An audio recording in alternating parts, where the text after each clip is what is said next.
So hi, I'm Francine I would Moo-Young. like their last name if it was Moo-Young. I'm a maker, currently obsessed with shibori and leather, and I have a studio and storefront in Capitol Hill, Seattle. So my mom's Chinese Jamaican, my dad's Chinese Jamaican. My baby sister was born in Florida. The rest of us were born in Jamaica. We moved in 1979. In my mind, it was like an adventure, like this exotic place. Orlando, Florida, like you couldn't just say Orlando and you couldn't just say Florida, it had to stay together. And growing up in Florida, like it wasn't Jones, it wasn't Scott, it wasn't Anderson, it wasn't, kids tease and it's like, moo, you're a cow, and you just learn to laugh it off. My grandmother lived with us and she had an old pedal sewing machine.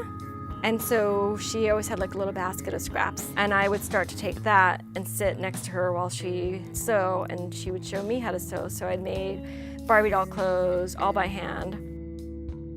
If you look back at my life, you think when I'm 5, of course you see me sitting there sewing every free moment, vacations when I'm 8 or 9, taking my sewing machine. Of course she's gonna do something in this industry.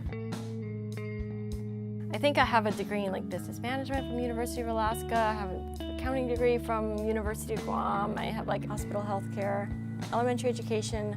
And then after all of that, I finally went back to school and got my degree in fashion design. After I went to fashion school and I was working, I met this guy, Chi, who's Chinese, and he saw my last name spelled Moo-Young, and he said, "Oh, that's Marong. Do you know about those in the storybooks?" And I said, "No." And he said, "Oh, growing up, we used to read all about you guys," or that family name. And they were nomads and they used to just travel following the stars. So then I liked it even more, and it made me feel better, I guess, about who I was and where I came from. So when I finally started my business, I realized that my last name was perfect. After exploring who I was for 15 years in and out of colleges, I finally realized that I am a maker.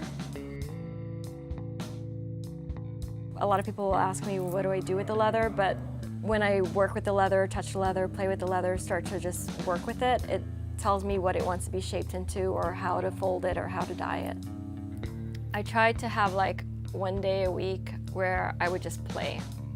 I can't think about the cost of material, I can't think about time associated with it, I can't think about an end result. I think when you have those play moments, you can just keep playing without stopping to analyze oh, do I like that, do I not like that? You just do it, just play. This is Love Moo-Young.